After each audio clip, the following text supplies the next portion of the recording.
পৃথিবীতে এমনও কিছু মানবজাতি আছে যারা আজকের আধুনিক দুনিয়ার থেকে সম্পূর্ণ আলাদা এবং যারা ভয়ঙ্কর ও অদ্ভুত বলা যেতে পারে।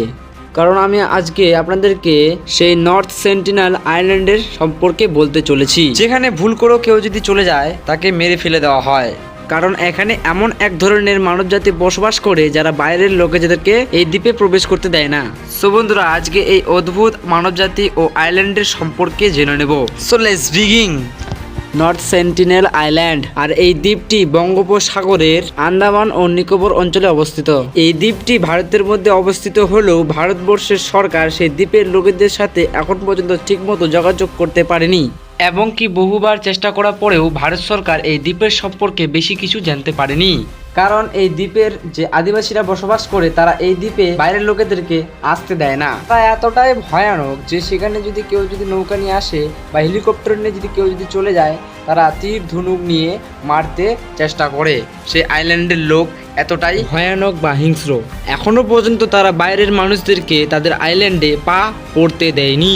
আর এই মানবজাতিকে বাসনকালের মানবজাতিও বলা হয়। এখানে পর্যটক তো দূরের কথা, জেলেদের জন্য এই দ্বীপটি খুবই ভয়ানক, এবং সেটা জেলেরাও খুবই ভালো করে জানে যে এই দ্বীপে যাওয়া মানেই মৃত্যু। 2006 সালে এখানে মানবজাতিরা 2 জেলেকে তীর মেরে হত্যা করেছিল, কারণ এই জেলেরা বুঝতে না পেরে নৌকায় করে তারা এই আইল্যান্ডে চলে এসেছিল, এবং কি এদের মৃতদেহকে খোঁজার জন্য সরকার থেকে হেলিকপ্টার পাঠানো হয়েছিল। কিন্তু সে আইল্যান্ডের লোক হেলিকপ্টারকে তীর ধনুক মেরে তাড়িয়ে দিয়েছিল।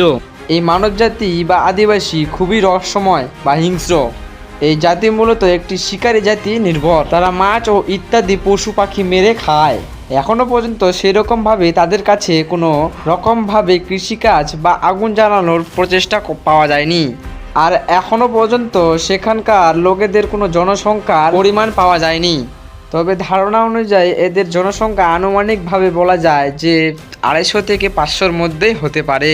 2004 সালে এই দ্বীপে সুনামি এসে সেই দ্বীপের প্রচুর ক্ষয়ক্ষতি করে দিয়ে চলে যায় সেই সুনামি, এবং এই দ্বীপের অধিবাসীরা বেঁচে আছে কিনা তা দেখতে ভারত সরকার হেলিকপ্টার পাঠায়। কিন্তু সেই আইল্যান্ডের অধিবাসীরা সেই হেলিকপ্টারের উপরে তীর বৃষ্টি এবং পাথর বৃষ্টি চালায়, এবং তারা হেলিকপ্টার নিয়ে ফিরে যেতে বাধ্য হয়। ভারত সরকার খুবই চেষ্টা করেছেন তাদেরকে পরিবর্তন করার জন্য, যে তারা কিভাবে পরিবর্তন করতে পারে, কিন্তু ভারত সরকার চেষ্টা করেও সেটি অসফল হয়েছেন। কারণ সেই আইল্যান্ডের লোক এখানে কাউকে আসতে দেয় না, তাই তারা তাদের মতো করে জীবন ধারণ করেন।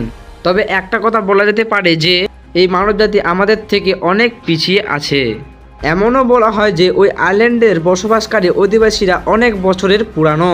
এই দ্বীপের বসবাসকারীরা খুবই রহস্যময়, যাদের সম্পর্কে বহুদিন থেকে এখনো বেশি কিছু জানা যায়নি, এবং তাদের এই হিংস্র স্বভাবের জন্য এই দ্বীপ থেকে প্রায় 2 থেকে 3 কিলোমিটার পর্যন্ত যাওয়া নিষিদ্ধ করে দেওয়া হয়েছে। তো বন্ধুরা, এই দ্বীপের মানুষের সম্পর্কে আপনার কি মতামত কমেন্টে অবশ্যই বলে দিও।